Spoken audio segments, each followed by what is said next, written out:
금요 치유전도학교 시간입니다. 한 주 이렇게 쉬고 만났는데 되게 오랜만에 뵙는 것 같습니다. 또 다음 주도 그 산업인 대회가 있어서 다음 주도 또 이렇게 쉬게 됐습니다. 또 하나님께서 연말에 저에게 이렇게 쉬는 시간을 더해주시는 것 같습니다. 우리가 지금 계속 창세기를 보고 있고 치유 창세기라는 주제를 가지고 우리가 창세기를 보고 있습니다. 성경은 어떤 주제를 가지고 또 어떤 것을 중점에서 보느냐에 따라서 굉장히 해석이 달라질 수 있습니다. 그러나 우리는 이것을 가지고 예수에 대해서 얘기하고자 하고요. 특별히 광야를 걸어갔던 그 이스라엘 백성들에게 하나님의 치유의 메시지로 이 창세기를 주셨다는 관점으로 우리가 보고 있습니다. 광야를 가고 있는 이스라엘 백성들이었기 때문에 엄청나게 대단한 어떤 수준과 신학적 지식을 요하는 것이 아니라 그냥 평범한, 오늘도 내가 하루 살았고 그냥 먹고 살기 위해서 열심히 일하다가 지금 여기 허겁지겁 달려온 나와 같은 평신도, 그런 광야를 달려갔던 이스라엘 백성들에게 하나님께서 주신 치유의 메시지입니다. 그래서 이 시간에는 우리가 뭔가 이렇게 복잡하고 어떤 깊은 내용을 파헤치기보다는 내가 지금 광야를 가고 있다는 심정으로, 실제로 우리 매일매일 삶이 광야와 같잖아요. 그렇죠?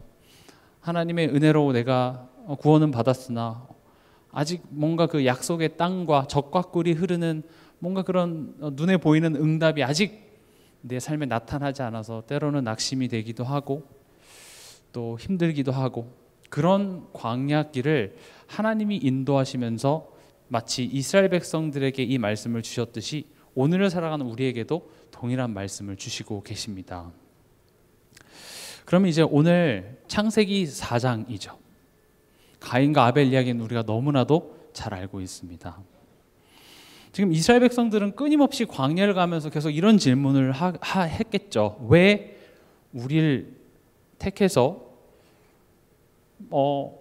잘 살게 해주면 좋겠는데 왜 노예로 가게 만들었으며, 또 노예에서 출애굽시켰으면 이제 살만하게 만들어주면 될 것 같은데 왜 광야를 거쳐서 가나안 땅으로 가야만 하는지에 대해서 아마 매일매일 질문했을 것입니다. 배고프면 음식이 없기 때문에 그런 불평스러운 상황을 가지고 모세를 원망하고 하나님을 원망하면서 차라리 그때가 좋았다면서 계속 그렇게 질문하는 이스라엘 백성들에게 하나님께서는 지금 창세기를 갖고 설명을 하십니다. 우리가 지난 시간에 너네가 그럴 수밖에 없는 것은 결국 창세기 3장의 아담의 범죄함으로부터 시작됐어, 이렇게 설명을 하시죠. 그 범죄함이 누구로부터 시작됐다고요? 사단으로부터 시작됐고, 그 사단이 하는 일은 우리로 하여금 죄를 짓게 합니다. 어떤 죄를 짓게 하냐? 하나님을 믿지 못하는, 하나님과의 관계가 단절되게 만드는 그 죄를 지음으로 말미암아 우리가 죄인이 되는 것이죠. 그래서 하나님은 그래서 내가 여자의 후손을 보내줘서 그 후손이 뱀의 머리를 상하게 하고 그리고 너희를 구원해 줄 거다. 그렇기 때문에 가나안 땅으로 가야 된다라고 말씀을 하시죠. 오늘 이 창세기 4장은 그 이야기와 이어지는 내용입니다. 그럼 이제 그런 이야기를 하면 이스라엘 백성들이 이렇게 얘기하죠. 오케이, 알겠습니다. 근데 그건 아담이 하나님을 어긴 거고, 그렇죠? 내가 따먹지 않았는데요. 난 오늘도 하나님의 율법도 잘 지켰고 하라는 대로 다 했는데 왜 내게 고통이 오고 왜 내게 어려움이 찾아옵니까? 이런 질문을 제가 사역하면서도 꽤 많이 받는 질문이에요. 아담 때문에 내가 고생을 한다면서, 내가 선악과 앞에 나를 했으면 난 절대 안 따먹었을 것 같은데 왜 아담이 잘못한 거 가지고 내가 이 고생을 해야 되는지 모르겠다면서 막 씩씩거리는 그런 랩런트들도 있었거든요. 그런 우리에게 오늘 메시지 제목이 아담은 죄인을 낳고 죄는 죄의 열매를 맺는다. 저는 이 창세기 4장 또 이게 치유 창세기를 계속 묵상하면서 하나님이 이 구절을 통해서 광야를 가는 이스라엘 백성들한테 지금 무엇을 말씀하시고 싶으신가를 많이 생각해 봐요. 지금 먹고 살기도 힘들고 뭐 여러 가지 복잡한 일 때문에 복잡한 사람들에게 뭔가 엄청나게 철학적이고 어떤 이상적인 이야기를 하셨을 것 같지는 않고요. 그럼 그들에게 무슨 이야기를 하셨을까? 저는 창세기 4장을 묵상하면서 결국 하나님이 뭘 말씀하시냐면 아담이 죄인을 낳았다는 거예요. 아담이 죄인을 낳습니다. 아담이 잘못해서 그 아담만 고생하고 끝날 문제였었어야 되잖아요. 근데 아담이 누구를 낳아요? 죄인을 낳아요. 살다 보니까 죄인이 되어 이런저런 문제 때문에 상황이 안 도와줘서 죄인이 되는 게 아니라 죄인을 누가 낳아요? 죄인인 아담이 낳더라는 거죠. 우리야 많이 들었으니까 모든 인간은 죄인으로 태어납니다라는 개념이 있지만 이스라엘 백성들한테는 그렇구나 되는 포인트인 거죠. 아니 왜 아담이 잘못한 걸 왜 우리가 고생해야 되는지 이해할 수 없었어요. 오늘 창세기 4장 1절에도 보면 아담이 그의 아내 하와와 동침함에 하와가 임신하여 가인을 낳고 이르되 내가 여호와로 말미암아 등남하였다 하니라 그랬습니다. 신학자들이나 원어 이렇게 보면은 하와가 여호와로 말미암아 등남하였다라는 그 문장 자체가 이제 하나님이 여자의 후손, 그러니까 너의 후손을 통해서 뭔가 구원을 이루고 뱀의 머리를 상하게 한다라고 약속하니까 하와는 내심 이제 기대했던 것 같다라고 얘기를 하더라고요. 그래서 혹시 이 내 아들을 통해서 하나님께서 뭔가 이루시지 않을까? 왜냐하면 우리는 범죄했기 때문에 우리 후손, 얘는 이 범죄와 상관없으니까 얘를 통해서 하나님은 뭔가 구원을 이루시지 않을까라고 기대했는데 역시나 가인은 누구였어요? 죄인이었다라는 사실이죠. 그래서 첫 번째로 아담은 죄인을 낳고,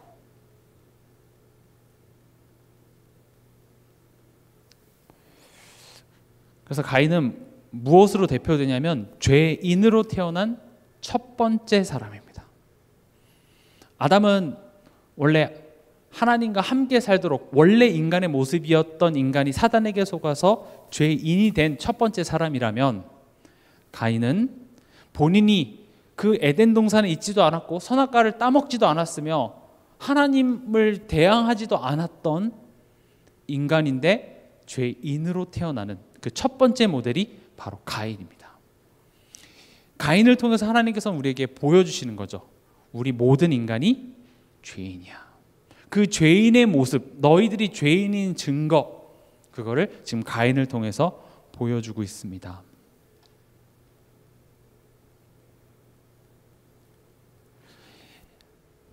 이 죄인의 특징이 있습니다. 우리가 가인의 모습을 보면 영락없이 내가 바로 가인이구나, 내가 바로 태어날 때부터 죄인으로 태어난 내가 죄인이구나를 우리가 확인하게 됩니다. 우리가 히브리서 11장 4절을 한번 잠깐 보고 돌아올게요. 히브리서 11장 4절 한번 보겠습니다.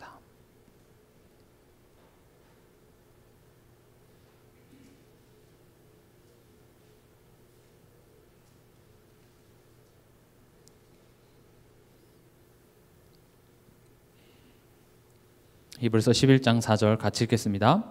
믿음으로 아벨은 가인보다 더 나은 제사를 하나님께 드림으로 의로운 자라 하시는 증거를 얻었으니 하나님이 그 예물에 대하여 증언하심이라. 그가 죽었으나 그 믿음으로써 지금도 말하느니라. 아멘. 지금 히브리서 기자는 뭐라고 얘기하냐면 아벨은 가인보다 더 나은 제사를 드렸는데 그 주어가 뭐예요? 믿음으로요. 믿음으로 아벨은 가인보다 더 나은 제사를 드림으로 의로운 자라 하시는 증거를 얻었다 그랬습니다. 지금 가인과 아벨에 있어서 가장 큰 차이가 뭐냐? 사실은 재물도 재물이지만 믿음이에요.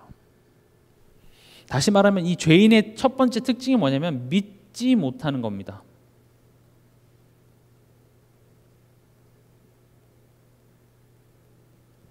근데 여러분들도 잘 알다시피 믿음이라는 것 자체가 내가 믿으려고 내가 한번 믿어보겠노라고 결단해서 생겨질 문제가 아니라 믿음이라는 것은 하나님의 은혜의 선물인 것입니다. 애초에 하나님이 아벨을 택하셨어요. 하나님의 은혜 없으면 우린 믿을 수가 없어요. 근데 제가 오늘 얘기하고자 하는 것은 죄인의 특징이 뭐냐면 믿지 못하는 거예요. 믿을 수 있는 은혜가 아직 이루어지지 않았다든지 아니면 아직 그 은혜가 없는 사람, 죄인입니다. 그러면 무엇을 믿지 못했냐? 로마서 6장 23절에 죄의 싹시 뭐라고 되어 있어요? 사망이라고 되어 있습니다. 지금 믿음으로 아벨은 가인보다 더 나은 제사를 드렸다고 했거든요. 그럼 무슨 믿음이요?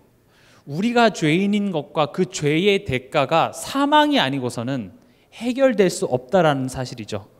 또 히브리서 9장 22절에 피 흘림 없은즉 사함이 없느니라 라고 되어 있습니다. 이 믿음이에요. 우리 한번 성경을 찾아보겠습니다. 레위기서 17장입니다.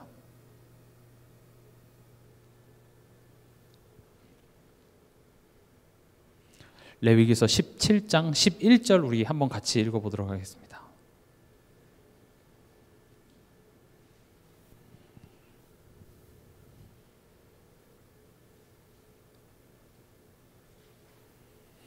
레위기서는 창세기, 출애굽기, 그다음 레위기 이렇게 있습니다.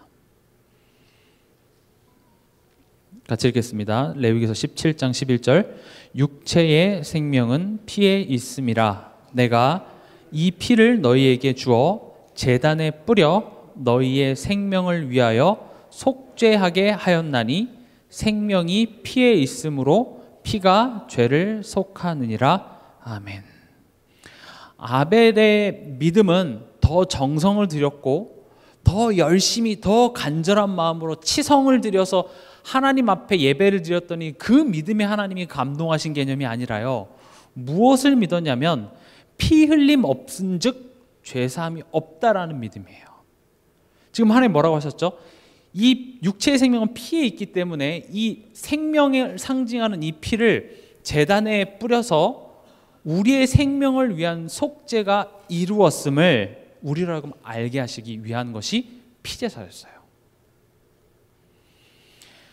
아벨은 이 사실을 믿음으로 하나님이 제물을 받은 정도가 아니라 여기 보면 의로운 자라 하시는 증거를 얻었다고 되어 있습니다.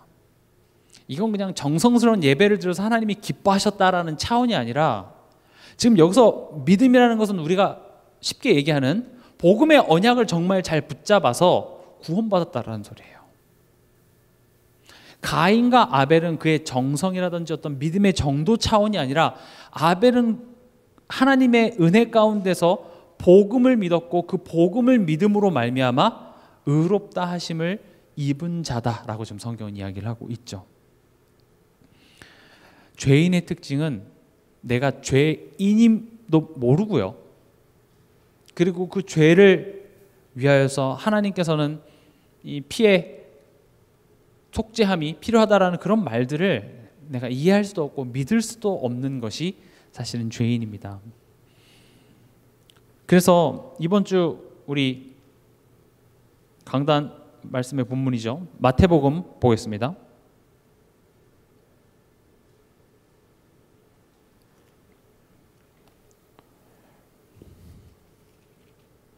마태복음 16장입니다.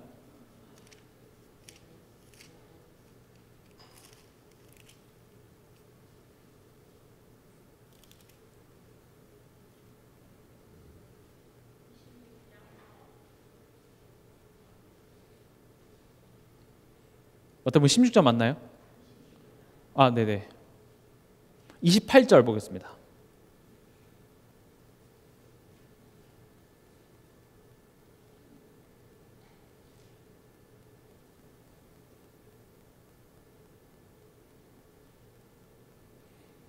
같이 읽겠습니다. 이것은 죄사함을 얻게 하려고 많은 사람을 위하여 흘리는 바 나의 피 곧 언약의 피니라. 지금 하나님이 뭘 얘기하시고자 하냐면 지금 왜 우리가 이런 고통을 당해야 되고 또 그 고통 속에서 지금 물을 주시고 식량을 주시고 우리가 걱정하는 그런 바를 이뤄주시면 좋겠는데 왜 이 고난을 겪으면서 가나안 땅으로 가야 되나요? 라는 질문에 하나님은 지금 이 창세기 4장을 통하여서 너희가 죄인이야. 죄인이라는 말은 너네가 율법을 잘 지켜서 그걸 잘 지키면 이제부터 죄인이 안 된다라는 말이 아니라 너의 그 죄는 피 흘림, 즉 누군가가 죄 없는 분이 와서 너희를 위해서 대신 죽지 않고서는 그게 해결되지가 않아.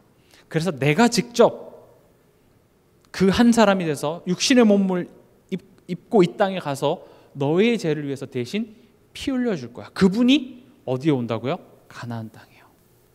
그래서 그것을 기억하면서 그것을 향해 가라고 하나님께서는 말씀하시고 있는 것입니다. 그래서 광야 여정 속에 하나님은 계속 얘기하시잖아요. 그 피의 중요성과 메시아의 중요성과 왜 메시아가 오셔야만 하며 왜 가나안 땅에 들어가야만 하는 그 이유에 대해서 하나님은 계속 말씀하시죠.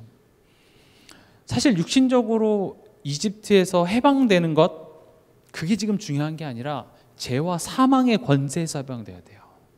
사단의 종노릇했던 우리 인생 가운데서 해방하기 위해서는 이집트에서 나오는 차원이 아니라 메시아가 오셔야 될 문제라고 하나님은 지금 이 창세기 4장을 통해서 우리에게 말씀하시는 것입니다.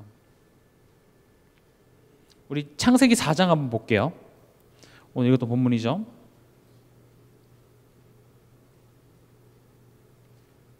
창세기 4장 7절에서 8절입니다.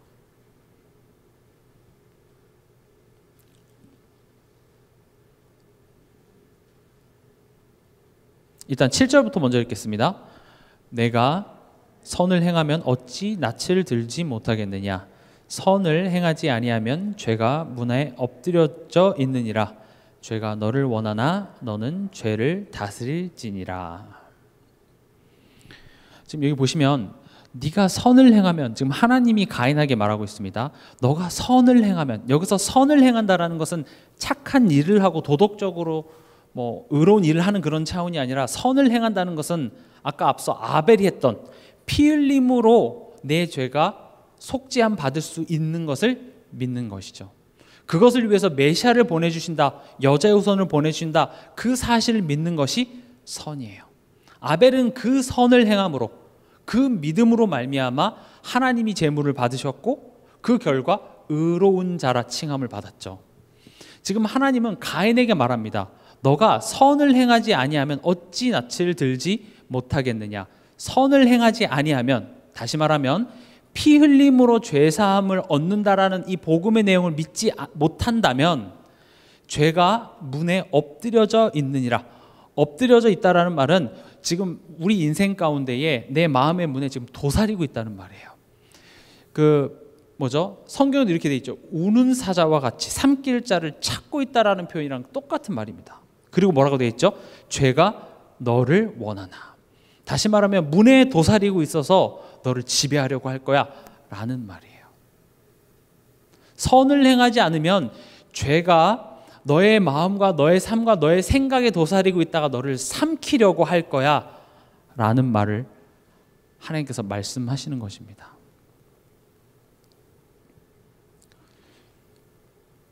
이게 죄가 죄의 열매를 낳는다는 말입니다. 이것을 보고 죄의 종노릇을 한다 그래요. 지금 하나님은 얘기해 주시죠. 너가 믿지 못하면, 복음을 믿지 못하는 그의 인생은 결국 죄가 너를 삼키고 그 죄가 너의 왕노릇을 해서 그 죄로 말미암아 죄의 열매 가운데, 저주와 사망 가운데 살 수밖에 없어 라고 하나님께서는 경고하십니다. 8절 읽어볼까요? 가인이 그의 아우 아벨에게 말하고 그들이 들에 있을 때에 가인이 그의 아우 아벨을 쳐 죽이니라. 어떤 일이 벌어지죠? 살인입니다. 지금 형이 동생을 죽이는 최초의 살인이자, 그 살인이 어디서 일어나요? 가정 안에서 일어납니다. 요즘 이렇게 뉴스에서도 이렇게 가족 안에서 살인이 일어나고 칼부림이 일어나는 것도 굉장히 쇼킹하고 충격적인 뉴스인데, 지금 하나님이 만드신 그 첫 가정의 타락으로 온 문제가 뭐냐면, 지금 가정 안에서 칼부림이, 여기서 칼은 아니겠죠, 살인의 내용이 나오죠. 지금 가인은요, 지금 하나님 이 사건을 통해서 뭘 얘기하고자 하냐면, 가인이 살인을 했기 때문에 나쁜 죄인이라고 얘기하는 게 아니라 죄인이기 때문에 살인이라는 죄의 열매가 삶에 나타날 수밖에 없다라는 사실을 얘기하고 있어요. 우리는 항상 이것을 혼돈합니다. 우리 삶 속에 내가 하는 어떤 행동, 보여지는 것을 가지고 그 상황을 판단하지만 지금 성경이 얘기하는 것은 뭐냐? 너가 애초에 죄인이기 때문에 죄의 열매가 나타날 수밖에 없다라고 얘기를 하죠. 하나님이 이스라엘 백성들에게 율법을 준 이유도 마찬가지예요. 율법을 지키라고, 그리고 율법을 안 지켰기 때문에 죄인이라고 얘기하는 게 아니라 죄인이기 때문에 율법을 지킬 수 없다. 다시 말하면 너가 죄인이다 라고 얘기를 하는 겁니다. 너는 피 흘림의 구원이 필요한 죄인이다 라는 것을 하나님은 이스라엘 백성들에게 계속 말해주는 거예요. 내가 죄인이면, 피 흘림이 필요한 죄인이라면 나를 위해서 피 흘리러 오시는 누구를 바라보게 돼 있어요? 예수를 바라보게 돼 있죠. 메시아를 바라보게 돼 있습니다. 이게 별거 아닌 것 같은데 우리를 치유하는 하나님의 방법이셨어요. 제가 최근에 계속 말씀드리지만 내가 죄인임을 깨닫는 것, 이건 엄청난 은혜인 것입니다. 내가 죄인임을 깨달으라는 말은 내가 죄인이기 때문에 오늘 지옥 갈 수도 있겠다라는 구원의 확신을 흔들라는 말이 절대 아니에요. 우리는 하나님의 자녀로 인을 쳤기 때문에 내가 죄를 지어도 그 죄가 하나님의 은혜에서 끊어지지가 않아요. 그러나 하나님의 은혜 입은 자는 내가 죄인임을 성령께서 알게 하세요. 그래서 그 죄를 위하여서 너의 그 죄를 위하여서, 너의 인생을 위하여서 내가 대신 피를 흘렸고 내가 죽었노라, 그런 너를 내가 구원했다라고 하는 그 하나님의 복음의 음성이 내게 감사함으로 다가오게 되는 것이죠. 지금 이 창세기 4장은 하나님은 이스라엘 백성들에게 그런 의미를 지금 전달하고자 하는 거예요. 아담이 죄인을 낳았단다. 아담 그 한 세대가 잘못해서 그 후대는 좀 괜찮은 사람들이 나와서 뭔가 개혁을 이루고 뭔가 좋은 것들을 만들어낼 것 같지만 그렇지가 않은 거예요. 모든 인간이 죄를 범하였음에 하나님의 영광에 이르지 못하더니 돼 있죠. 죄가 뭡니까?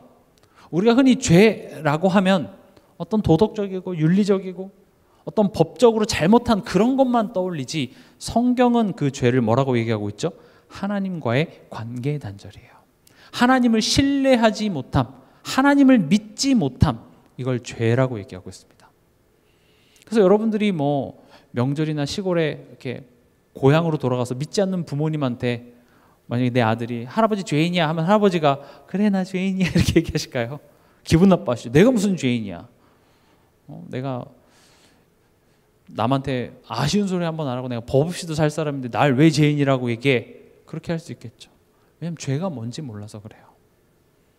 근데 죄는요, 하나님 없어서 내 삶 속에 그런 저주와 재앙이 찾아와도 하나님 떠나서 그래요 라는 말 자체를 믿을 수가 없어요. 그것만큼은 믿어지지가 않아요. 니나 믿어라 이렇게 되죠. 그걸 보고 죄인이라 그래요. 이 자리에 태어날 때부터 주는 그리스도시요 살아계신 하나님의 아들이십니다 응애 하고 태어난 사람은 없어요. 다 죄인으로 태어납니다. 우리는 다 죄인이에요. 죄인이기 때문에 우리는 하나님을 믿을 수가 없고, 알려줘도 그걸 내가 아멘이라고 고백할 만한 실력이 우리에게 없어요. 그래서 구원은 전적인 하나님의 은혜일 수밖에 없습니다. 하나님께서 나를 택하고 하나님이 나를 위한 구원을 계획하시고 나를 위해서 예수를 보내셔서 예수가 십자가에서 나를 위한 구원을 이루시고 내 인생에 찾아오셔서 지금까지 내 인생을 이끌어서 나로 하여금 예수가 그리스도라고 고백할 수밖에 없는 자리로 하나님이 몰아가셔서 비로소 예수 아니면 안 되는구나, 예수가 그리스도가 맞구나 라고 내게 고백하셨다는 거죠. 우리가 그 사실을 알아야 돼요. 구원은 하나님에게로부터 시작됐습니다. 하나님께서 내게 찾아오신 겁니다. 그 사실을 안다면 우리들의 인생은 얼마나 가치 있는 인생인지 몰라요. 하나님이 여러분들을 택했다고요. 여러분 주변의 사람들이, 또 여러분들이 세상에 비춰진 어떤 그런 모습들에 실망하지 마세요. 왜냐? 하나님이 여러분들을 택했다고요. 그럼에도 불구하고요. 여러분들이 뭔가 믿음이 좋고 신앙생활을 잘하고 훌륭하고 얘를 구원하면 얘가 나중에 전도 한 100명, 1000명 할 것 같아서, 얘 실력이, 얘 잠재력이 괜찮을 것 같아서 하나님이 구원하신 것이 아니라 하나님이 나를 택했다고요. 내가 대단해서가 아니라 하나님이 택했다라는 그 사실이 나를 존귀하게 만들어요. 나는 귀한 사람이구나. 여러분은 집에 돌아가셔서 자녀를 바라보시면서 하나님 자녀 맞지? 귀한 놈이야 이렇게 얘기해 주세요. 세상에서 만든 어떤 질서와 학교의 그런 규칙도 좀 못 어긴다고 해서 다른 사람들은 이제 문제 일으킨다 볼 수 있지만 하나님이 택했다고요. 누가 뭐라 그래요. 물론 그런 모습들이 계속 지속되면 안 되겠지만 그 근본은 뭐예요? 하나님의 택함을 입은 자예요. 여러분 한 사람 한 사람들이 그래서 귀해요. 여러분들의 인격이 훌륭해서요? 여러분들의 믿음이 뛰어나서요? 아니라니까요. 별 볼 일 없어요, 우리 다. 근데 하나님이 나를 택했다라는 그 사실 하나가 우리를 가치 있게 만듭니다. 하나님이 그냥 그 질그릇을 하나 택해서 거기에 보배를 넣었어요. 그럼 그게 뭐가 되죠? 보석함이 되는 거죠. 우리를 뭔가 화려하게 만든다는 게 아니라 그냥 우리 안에 생명을 넣었어요. 보석을 넣었어요. 내가 널 자녀로 삼기로 했어. 그게 저와 여러분이 받은 엄청난 축복이에요. 그것으로부터 여러분들이 내가 귀한 자녀구나. 하나님과의 관계 회복 속에서 여러분들의 자존감이 올라가면 올라갈수록 그 다음에 나타나는 응답이 뭐냐? 인간관계에서의 회복이에요. 대부분 나의 그런 내 낮은 자존감과 내 자신을 입증하고 증명하기 위해서 사회는요 상대방을 깔아내린다니까요. 얘를 낮춤으로써 나를 올리는 일을 해요. 여기 뭐 사회생활 하신 분들 알잖아요. 조직생활에서 뭐 어떻게 하든가요. 결국 상대방을 끌어내리고 상대방을 험담하고 걔를 지려밟고 올라가서 내 자신을 입증하려고 하지 세상에서는 그럴 수가 없어요. 그러나 내가 얼마나 귀한 하나님의 택함 받은 자녀임을 내가 알면 알수록 그 은혜가 나로 하여금 다른 사람을 수용하고 오히려 다른 사람을 위해서 원수를 위해서 목숨을 버리라고도 성경 얘기하고 있죠. 그런 자리까지 갈 수 있게 만든다는 거죠. 그 말은 뭐 여러분들 옆집 아줌마를 위해서 죽으라는 말은 아닙니다만 제가 최근에 어떤 그 영상을 봤는데 어떤 그 조그마한 그 소녀애가 이제 뭐 복싱 같은 걸 해요. 복싱 뭐 신동 뭐 그런 거라서 TV쇼에 나오는데 그 TV 호스트가 이제 오늘 특별 손님을 초대했다고 하면서 나왔는데 보니까 그 복싱 챔피언 마이크 타이슨 아시죠? 이렇게 울그락불그락한 헤비급 세계 챔피언 마이크 타이슨이 이렇게 딱 나오는 거죠. 그러니까 조그마한 꼬마애가 갑자기 막 너무 놀라고 당황하는 거예요. 그래서 둘이 스파링을 떠보라는 거죠. 게임이 되겠습니까? 조그만 꼬마애와 그렇죠? 세계 헤비급 챔피언 핵주먹이라고 불리는 그 마이크 타이슨. 마이크 타이슨이 이렇게 주먹을 휘두르니까 소리가 나더라고요.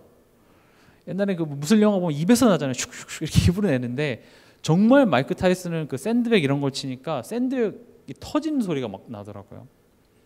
근데 마이크 타이슨이 무릎을 꿇어줍니다. 무릎을 꿇고 그 아이랑 막 싸워요. 그래서 막 스파링을 해요.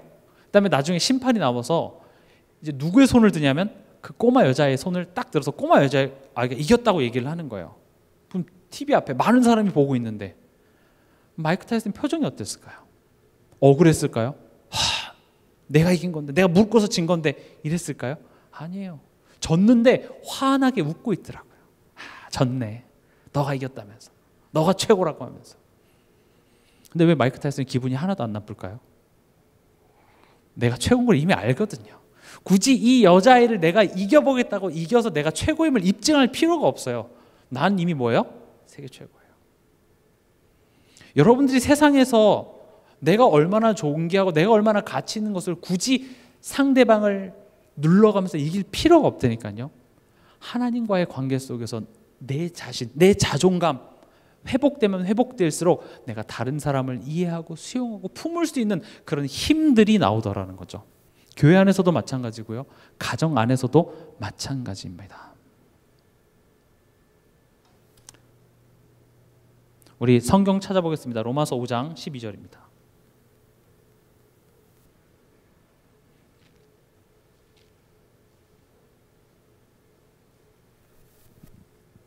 로마서 5장 12절입니다.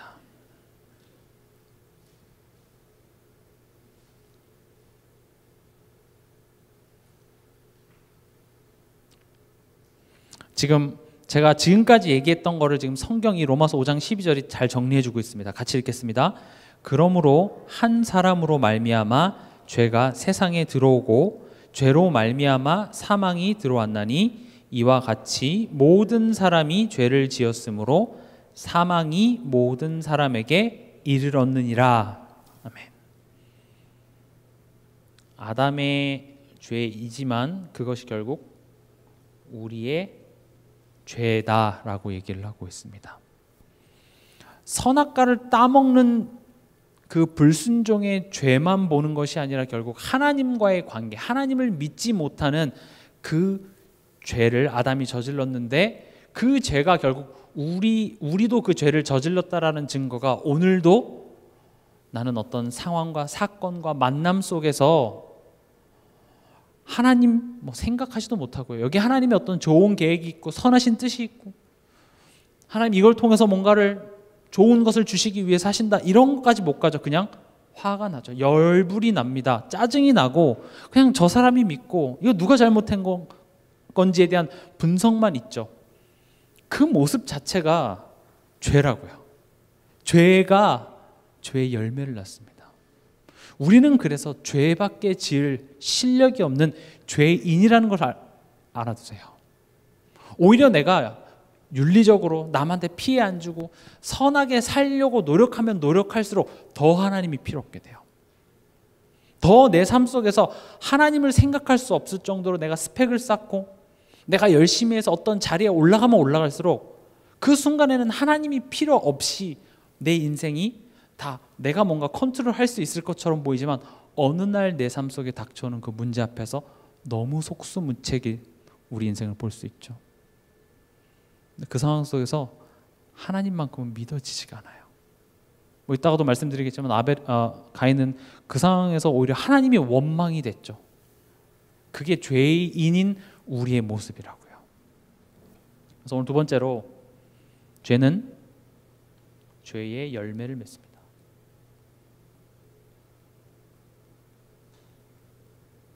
거듭 말씀드리지만 죄는 하나님과의 관계 문제입니다.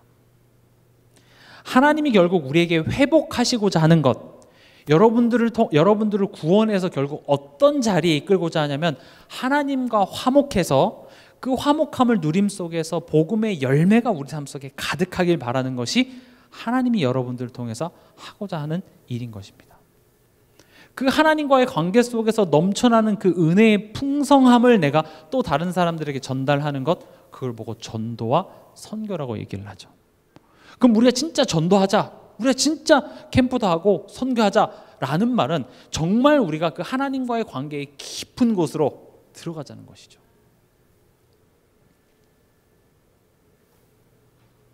그러나 우리가 아무리 하나님을 바라보고 하나님을 우리가 의지하고 하나님과의 관계를 회복해야 된다라는 어떤 이론적인 이해가 있지만 여러분도 잘 아시다시피 삶 속에서는 안 됩니다. 왜 안 되죠? 왜 안 될까요? 내 의지 문제인가요? 내가 결단하지 못해서 그런가요? 내가 게을러서 그런가요? 나의 나태함 때문에 그런가요? 아니라고, 이게 죄라서 그래요. 그리고 사단이 하는 일이 뭐예요? 끊임없이 우리로 하여금 죄를 짓게 만들어요. 이게 죄 문제고 사단 문제라면 여러분들은 결단으로 애초에 안 되는 문제라고요. 그래서 하나님은 나랑 화목하라고 얘기하지 않고 그리스도로 말미암아 나와 화목하자고 얘기합니다. 그래서 그리스도를 통과하지 않는 하나님에 대한 강조는 그건 복음이 될 수가 없어요. 왜냐하면 우리 힘으로 할 수 없는 내용이거든요. 여러분들이 왜 삶 속에서 내가 이번 한 주간 좀 기도도 좀 하고 문제 앞에서 내가 하나님의 뜻을 발견하고 내가 주님만 바라보고 이래야 되는데 왜 안 될까요? 왜 안 되죠? 죄 문제라서 그렇다니까요. 그걸 우리 힘으로 도달할 수 없는 지점이에요. 그래서 그리스도로 말미암아, 그리스도 앞에서라고 얘기를 합니다.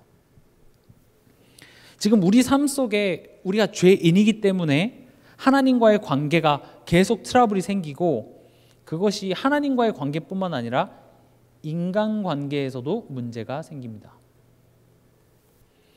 지금 창세기 4장에서 보면 하나님이 가인도 하나님께 제물을 드렸고 아벨도 하나님께 제물을 드렸는데 누구 것만 받으셨죠? 아벨 것만 받으셨어요. 근데 가인은 아벨을 죽입니다. 여기서 아벨이 뭘 잘못했죠? 뭘 잘못했나요? 물론 뭐 성경에는 안 나왔지만 옆에서 막 깐족대면서 내 것만 받았어 이렇게 했으면 좀 한 대 맞았을 수도 있겠지만 사실 여기서 아벨이 잘못한 건 하나도 없거든요. 근데 어떤 일이 벌어지죠? 가인이 아벨을 죽입니다. 이게 지금 죄인의 특징이에요. 죄가 죄의 열매를 맺는다는 말이 우리가 우리 삶 속에 결국은 하나님과의 관계 문제 속에서 오는 하나님과의 관계가 단절이 되고 그 관계가 원활하지 못하면 반드시 찾아오는 감정이 있는데 그게 바로 두려움이에요. 두려움이 반드시 찾아오게 되어 있습니다. 아담과 하와에게도 그랬고요. 그런 두려움이 불평, 불안, 원망 이런 것들을 낳아요. 그럼 보세요. 내 삶 속에 어떤 사건이 벌어졌을 때 결국 하나님과의 관계가 원활하지 못한 나에게서 원인을 찾지 못하니까 지금 이 상황이 이해가 안 되잖아요. 내가 왜 이것 때문에 힘들지? 왜 이런 상황이 벌어졌지? 그러니까 뭐가 들어가면 분석이 들어갑니다. 이거 누구 때문이지? 시스템이 잘못인가? 정부 탓인가? 저 사람 때문인가? 지금 가인은 나름 하나님이 내 재물을 안 받으셨는데 내가 지금 너무 기분이 나쁘고 내가 저주받은 것 같고 막 복잡한 생각이 많은데 그게 지금 하나님과 나와의 관계 문제라고 보지 못하고 보니까 옆에 있는 아벨이 어떻게 보여요? 죽여버리고 싶은 거예요. 아벨에 대한 원망으로. 그래서 가인이 했던 방법은 뭐예요? 결국 아벨을 쳐 죽이는 선택을 합니다. 우리는 안 그런 것 같습니까? 이 살인, 꼭 어떤 흉기로 사람의 목숨을 빼앗아가는 것만 살인이 아니라 사실은 우리가 마음으로, 생각으로, 우리의 말로 상대방을 많이 죽입니다. 내 머릿속으로는 그 상대방을 얼마나 죽였는지 몰라요. 너무나도 감사한 게 우리 생각을 누군가가 이렇게 녹화해놓지 않아서 녹음해놓고 나중에 들려줬으면 여러분들 정말 깜짝 놀랄 거예요. 내가 막 정말 감정적으로 너무 화날 때 내가 마음속으로 했던 그 생각을 천국에 가서 틀어준다고 생각해 보세요. 부끄러워서 못 들어요. 아마 그게 지옥일 거예요. 그걸 들려주는. 여러분들이 인지하지 못하지만 한번 인지해 보세요. 내가 막 화가 났을 때 막 감정적으로 막 흥분했을 때 지금 내가 무슨 말을 내 속으로 되뇌이고 있는지 정말 끔찍합니다. 정말 저도 언젠가 이렇게 화가 났을 때 제 마음속에 이렇게 저 스스로 되뇌이는 그런 생각들의 소리를 한번 귀 기울여 봤거든요. 이게 약간 직업병이라고요. 저도 저 자신을 자꾸 관찰을 해요. 어떤 상황이 이번 한 주간에 어떤 상황이 벌어지잖아요. 그럼 그냥 내가 기분 나쁘고 내가 짜증나는 일로 끝나는 게 아니라 잠깐만 이 상황에서 지금 내 기분이 어떻지? 막 이렇게 제가 제 자신을 막 관찰을 하는데 저도 막 제가 화가 나고 막 이럴 때 제 생각을 한번 객관적으로 보니까 저 못됐더라고요. 진짜 나빠요. 저 정말 쓰레기 같아요. 저도 생각이. 근데 우리가 그럴 수밖에 없는데 지금 성경은 살인하지 말라라는 어떤 단순한 행위를 지금 얘기하는 게 아니라 하나님과의 관계가 단절된 죄인이기 때문에 그 죄가 결국 죄의 열매를 낳더라 라고 얘기를 하는 것이죠. 그래서 성경은 서로 사랑하라, 원수를 용서해라, 부부간에나 자녀와 부모간에 화평해라 이런 내용들을 죄인에게 요구하지 않아요. 그건 우리에게서 나올 수가 없다니까요. 어떻게 원수를 내가 용서할 수 있겠어요? 그건 인격적인 문제가 아니라 죄인이기 때문에 애초에 우리에게 불가능한 내용입니다. 그런 것들은요, 구원 얻은 자만이 그리스도 안에서 비로소 갖게 되는 결과이자 생명의 열매예요. 그래서 그걸 아무리 강조한다고 해서 되어지는 것이 아니라 내가 그리스도로 말미암는 실제적인 그 그리스도를 누리는 삶을 살 때에 비로소 그런 열매들이 맺혀지는 것입니다.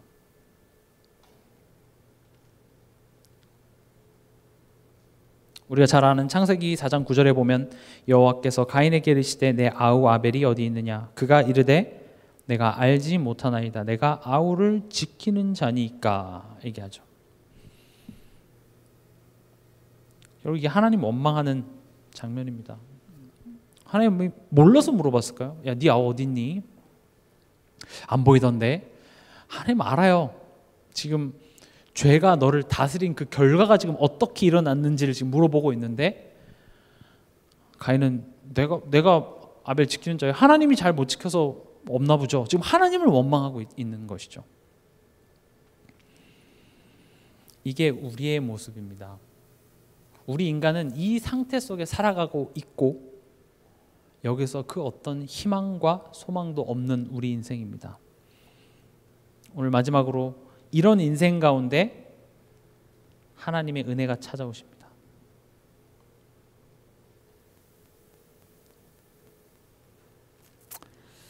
오늘 읽었던 창세기 4장 13절에서 15절 한번 같이 읽어볼까요?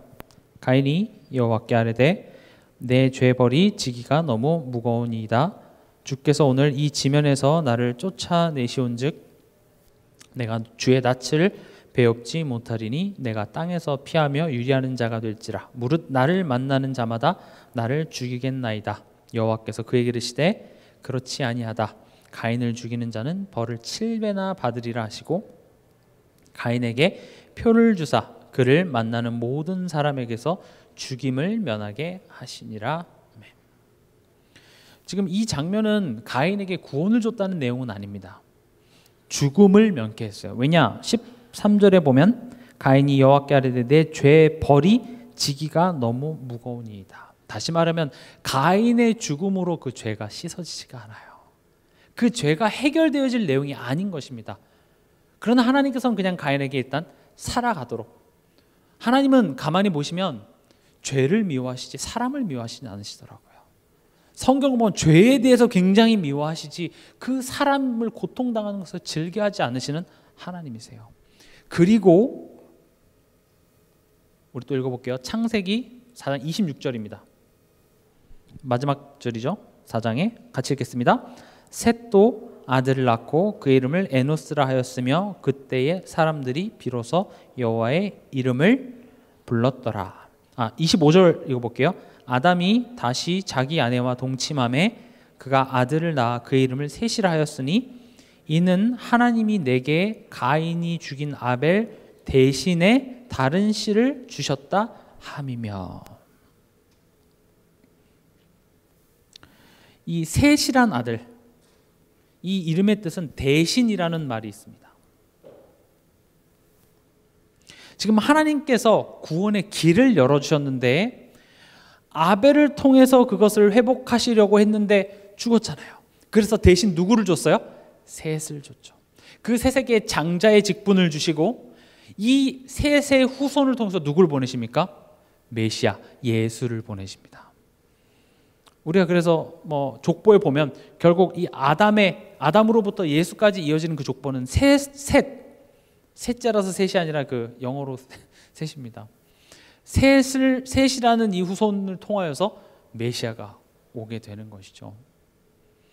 지금 여기서는 하나님께서 지금 가인의 인생을 통하여서 죄밖에 지을 수 없는 그런 처참한 우리 인생을 보여주시고 그 우리 인생에 하나님의 은혜로 구원의 길을 열어주시는 복음 메시지가 들어있는 것입니다. 여러분들이 이 구원의 의미에 대해서 잘 알고 계시지만 굉장히 좀 좁은 의미로 알고 계시는 경우가 너무 많아서요. 구원은 하나님께서 아까 서론에도 말씀드렸던 것처럼 하나님께서 내게 찾아오시는 것이죠. 우리가 죄밖에 지을 것이 없는데 그 죄의 대가가 뭐라고요? 죽음이에요. 죄의 대가가 죽음이라는 말은 그것을 어떻게 말로 다음부터 그러지 마 해서 용서될 문제가 아니라는 거예요. 그래서 하나님이 그냥 말로 야 그래 다음부터 하지 마 용서해 줄게 이렇게 한 게 아니라 어떻게 하셨어요? 직접 오셔서 그 죄의 대가를 대신 치르시는 방법으로 우리의 죄를 정결케 해줬죠. 죄 없다 이렇게 해줬어요. 지금 구원의 의미에 대해서 제가 첫 번째 지금 설명하는 거예요. 구원은 우리의 죄를 예수님께 전가시켜서 죄 없다 이렇게 해준 거예요. 근데 문제는 어디냐면 우리가 죄 없다, 우리의 그 죄책을 하나님이 없애주셨는데 여전히 우리의 상태는 어떤가요? 또 돌아서 또 죄를 지을 수밖에 없다고요. 왜냐하면 우리가 죄인이잖아요. 지금 가인의 인생을 봐도 그렇잖아요. 죄밖에 지을 수 없어요. 다시 말하면 또 내 삶에 돌아가서 내 자녀, 내 남편, 내 아내, 또 어떤 경제적인 문제와 여러 가지 상황 앞에서 하나님만은 신뢰할 수 없고 믿을 수 없는 나의 모습으로 어김없이 또 돌아간다고요. 근데 그 죄가 지금 아담과 하와가 삼진 아웃 됐습니까? 내가 죄 3번까지 내가 봐줄게, 4번부터는 안 된다 이렇게 얘기했어요? 아니에요. 죄 짓는 순간 어떻게 됐어요? 운명이 지옥 갈 운명이 돼버렸죠. 우리의 죄를 정결케 해줘도 우리가 또 돌아서 죄를 지으면 또 죄가 생겨버리잖아요. 그래서 어떻게 하셨냐? 예수님께서 우리를 자녀 삼아줬다고요.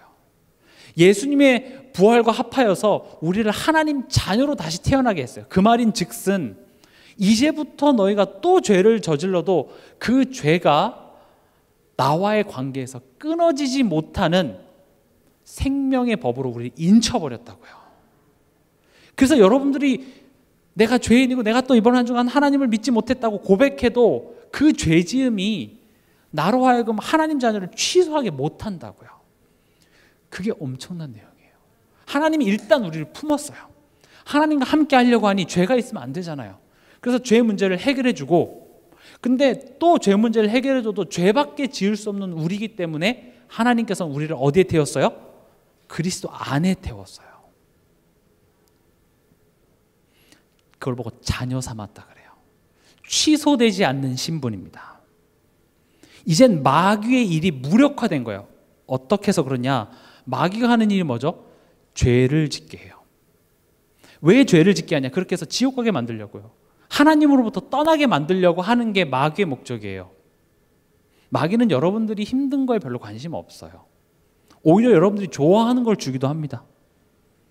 결국 마귀가 하고자 하는 것은 하나님만 믿지 못하게 해서 죄를 짓게 만들어서 결국 하나님으로부터 떠나게 만들려고 하는데, 예수님이 십자가에서 다 이뤘다라는 말은, 마귀의 일을 멸했다라는 말은 아예 자녀를 삼아버려서 마귀가 거짓말을 해서 내가 거기에 속아서 죄를 지어도 내가 하나님 자녀인 게 취소가 되나요?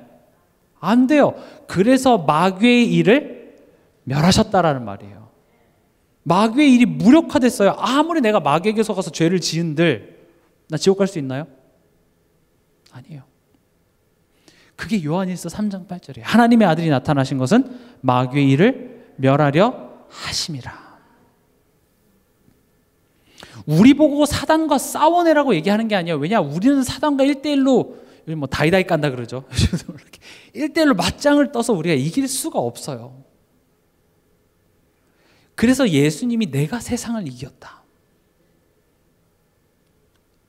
그 창세기 6장 그 노아 홍수 때 막 홍수가 나서 막 물이 범람하고 이럴 때 노아에게 엄청난 박태왕과 같은 폐활량을 주시고 수영할 수 있는 스킬을 주셨습니까? 아니면 물고기에게 있는 아가밀려 귀 뒤쪽에다 만들어가지고 물속에 살 수 있는 능력을 주셨습니까?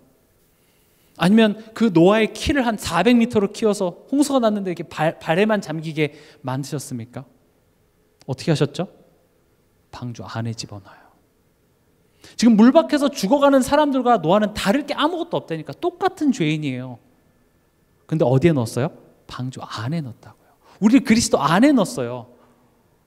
우리가 의롭고 죄 하나 안 짓고 정말 뭐 깨끗하고 그래서 우리가 하나님 자녀 된 게 아니라 똑같이 죄인이에요.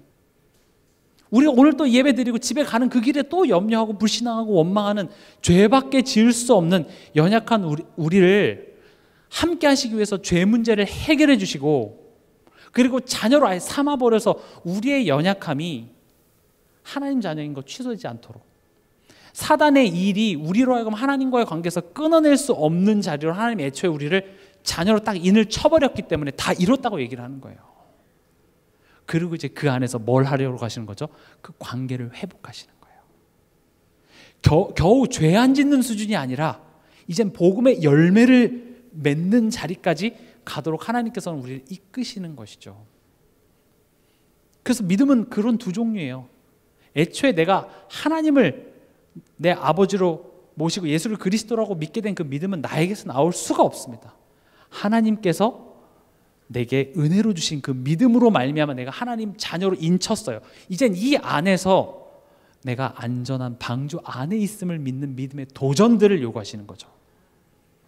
지금 방주 그 보여지는 그 창문 너머로 넘실대는 그 파도에 쫄지 마라 지금 얘기하는 거예요. 만약에 내가 방주 바깥에 그 나무 뗏목 그거 하나 붙잡고 있었으면 그 파도가 다가올 때 나는 죽은 거예요. 두려워해야죠. 두려움에 종해야죠. 왜냐면 진짜 그걸 날 죽일 수 있으니까요. 그러나 지금 방주가 좀 흔들린다고 해서 이거 절대 안 가라앉아. 지금 그렇게 얘기하는 거예요. 하나님이. 너가 조금 여기서 두려워한다고 해서 야, 문 열어라. 놓아 버려라. 그래서 너 밖으로 빼내. 그렇게 안 하겠다는 거예요. 어떻게든지 내가 너를 40일 동안 잘 해갖고 안전한 땅에, 마른 땅에 내가 인도해 낼 거니까 걱정하지 마. 네 안 잘라. 그러나 여기 안에 있으면 여기 안에서 좀 누렸으면 좋겠는데 그걸 누리지 못하는 것이죠. 그래서 아예 시작이 달라요. 우리가 하나님께 받은 이 사랑을 보답하기 위해서 뭔가 하나님이 요구하는 게 아니라니까요. 또 어떤 사람은 내가 뭔가 열심히 해야 하나님이 날 더 많이 사랑해주고 내가 조금 덜 하면 하나님이 날 버릴까 봐. 여기 대부분 부모님들 많이 계시는데 여러분들이 자녀를 키워보고 얘가 괜찮을 것 같으면 호적에 올려야지 이렇게 얘기하지 않으시잖아요. 아예 좀 싹수가 괜찮은데 얘 자녀 해야 되겠다. 별로면 고아원에 버리고 다른 애 바꿔와야지. 그렇게 하십니까? 자녀를 삼았다고. 그 말은 네가 잘하고 못하고 상관없이 난 너를 책임지겠다라는 말이 들어가 있잖아요. 여러분들은 하나님의 그 은혜에 붙들린 인생이라는 거 꼭 기억하시기 바랍니다. 우리가 받은 구원의 의미가 그거예요. 하나님이 여러분들을 책임져 주시겠다. 그걸 보고 내가 너와 함께하노라 이 말이에요. 여러분들이 하나님이 함께한다는 거를 그냥 내 마음의 한 요쯤에서 그냥 의자에 앉아서 관망하고 마치 우리가 이번에 그 16강 축구 보듯이 골 앞에서 목사님도 보니까 막 본인이 막 발로 차시더라고요. 야! 막 해야지 해서 본인이 막 헤딩하시고 막 하시는데 그래도 우리 할 수 있는 게 아무것도 없죠. 하나님이 지금 그렇게 축구 보듯이 우리 인생을 관망하실까요? 지금 하나님은 그렇게 안 한다는 이야기를 어떻게 얘기하시냐면 이번 주에 우리 에베소서 1장 봤죠. 창세전에 내가 너를 택해서 너를 거룩하고 흠없게 하기 위해서 내가 예수 그리스도로 말미암아 구원을 이루고 너의 인생을 이끌어서 너로 하여금 예수를 믿게 하는 그 자리까지 내가 이끌어서 지금 성령으로 너와 함께한 난데 내가 지금 너의 삶 속에서 지금 관망하고 있겠냐? 지금 그렇게 물어보고 있는 거죠. 여러분들이 하나님 자녀가 맞다면 여러분들의 인생이 하나님 은혜 가운데 있는 게 맞다면 여러분들의 삶 속에 일어나는 모든 문제와 만남과 사건은 우연이 아니라니까요. 그걸 보면서 원망하고 불신앙하는 내가 하나님 지금 실수하셨는데요 라고 고백하는 꼴이 돼요. 하나님은 실수함이 없으십니다. 하나님은 반드시 여러분들의 인생을 하나님이 원하시는 그 자리로 반드시 이끄실 겁니다. 그 말인즉슨 여러분들이 집니다. 하나님은 반드시 여러분들이 이겨요. 근데 빨리 지시기 바랍니다. 죽기 직전에 그래 하나님이 맞았구나. 지금 누가 이겼어요? 하나님이 이겼죠. 그것도 나쁘지 않습니다만 빨리 그것을 내가 인정하고 우리 삶 속에 그 복음의 열매들이 가득해야죠. 살리는 삶을 살아야죠. 중직자로서 멋있게 교회를 돕고 목회자를 돕고 후대를 세우고 그런 복음의 열매들을 많이 맺고 천국을 누리다가 오길 바라시는 게 하나님의 마음입니다. 그래서 하나님 얘기합니다. 이제는 죄의 종 노릇하지 마. 다시 말하면 나 없는 자같이 살지 마라고 얘기를 해요. 근데 그 얘기를 누구로부터 들으라고 얘기하냐면 야 가서 예수님한테 듣고 와 이렇게 얘기해요. 우리가 내가 하나님만 바라봐야 되고 하나님의 그 선하신 계획, 하나님의 절대 계획이 있다라는 그 사실을 누구로부터 들으라고 하냐면 예수로.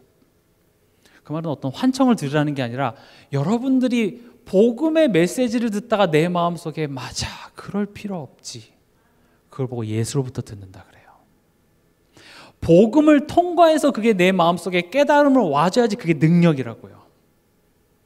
그냥 여러분들 기도하십시오, 하나님 바라보십시오, 하나님만 의지하십시오, 그런 요구들 때문에 그래 이번 주에 하나님 바라봐야지, 그건 힘이 없습니다. 예수를 통과하여야 돼요. 그냥 예수를 통과하라는 것이 아니라 그 예수님께서 십자가에서 나를 위해 대신 죽으신 그 죄의 종로로 탈 필요 없어. 왜냐? 내가 그 죄를 실제로 대신해서 죽었기 때문에.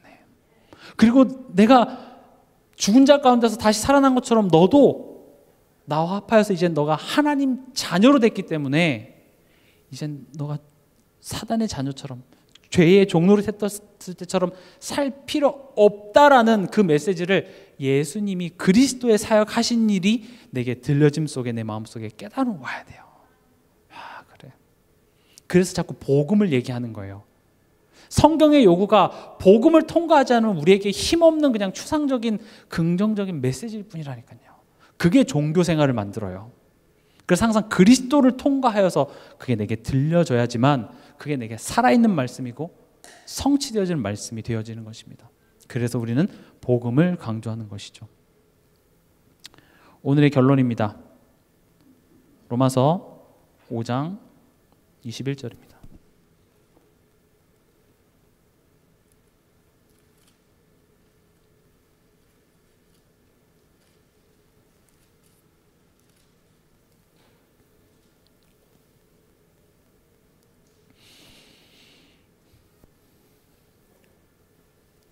오늘 창세기 4장을 통해서 하나님께서 전달하고자 하는 그 하나님의 마음을 요약한 구절인 것 같습니다. 같이 읽어보겠습니다. 로마서 5장 21절. 이는 죄가 사망에서 왕노릇한 것 같이 은혜도 또한 의로 말미암아 왕노릇하여 우리 주 예수 그리스도로 말미암아 영생에 이르게 하려 함이라. 우리 20절도 한번 읽어볼까요? 율법이 들어온 것은 범죄를 더하게 하려 함이라 아니라 그러나 죄가 더한 곳에 은혜가 더욱 넘쳤나니. 오늘 말씀의 제목, 아담은 죄인을 낳고 죄는 죄의 열매를 낳는다. 죄밖에 지을 수 없는 우리 인생을 하나님께서 택하시고 사랑하셔서 그 은혜로 말미암아 내가 하나님 자녀 되었다. 내가 너를 내 자녀로 삼은 것은 이제는 단순히 죄 안 짓고 사단에게 안 속는 차원이 아니라 이제 내 자녀로서 복음의 열매를 맺고 그 빛을 가지고 세상에 나가서 가는 곳마다 흑암이 떠나가고 죄와 저주 가운데 붙잡혀서 거기에 종로로 사는 그들을 구원하는 그리스도의 대사의 자리에까지 이르게 하기 위함이다. 그래서 이스라엘 백성들이 그래서 내가 너희를 불렀다고. 그래서 지금 광야를 허락해. 그래서 지금 우리가 가나안 땅으로 가고 있어. 하나님은 그렇게 대답하시는 것입니다. 여러분들에게 임한 구원이 단순히 내가 이제 하나님 자녀 됐고 죽어서 천국 가고 그 차원, 그건 엄청난 내용이지만 그 가치를 하나님께서는 우리 삶 속에 녹여내고 그것을 갖고 와서 우리 삶 속에 참된 기쁨과 평안함으로 우리가 실제로 누릴 수 있는 자리까지 하나님은 인도하시길 원하시는 겁니다. 그렇게 일하시는 하나님을 내 삶 속에서 체험하는 것, 그걸 보고 나를 보좌화하라 이렇게 얘기합니다. 성삼위 하나님께서 내 삶 속에 관망하는 것이 아니라 실제로 적극적으로 일을 행하시고 그것을 지어 성취하심으로 나를 복음화하시는 그 성령 하나님의 일하심 속에 이번 한 주간도 우리가 승리했으면 좋겠습니다. 지금 이 말씀 들으신 것은 하나님께서 당신을 위한 구원의 사랑을 나타내시기 위함입니다. 지금 이 시간 이 기도를 같이 따라하시며 예수님을 내 마음과 인생의 영원한 구주로 영접하겠다고 고백하실 때에 하나님의 사랑이 여러분 마음속에 영원히 함께하게 될 것입니다. 제 기도를 따라하시면 됩니다. 하나님, 저는 지금까지 제가 저의 삶의 주인이 되어 마음과 육신의 갈급함을 채우기 위해 열심히 살아왔습니다. 하지만 사단의 권세 아래서 죄의 종으로 살고 있기에 내 노력과 상관없이 고통당하다가 결국 죽을 수밖에 없는 죄인임을 깨달았습니다. 이런 나를 위해 하나님께서 육신을 입고 십자가에서 사단의 권세를 멸하시고 저의 모든 죄값을 죽음으로 대속하신 그리스도이심을 믿습니다. 지금 이 시간 예수 그리스도를 제 인생의 구세주이시며 제 삶의 참된 주인으로 영접합니다. 성령으로 나와 함께하여 주사 저의 마음과 생각을 다스려 주시고 저의 삶을 인도하여 주시옵소서. 그래서 참된 평안이 가득한 삶 되게 하여 주시옵소서. 예수 그리스도의 이름으로 기도합니다.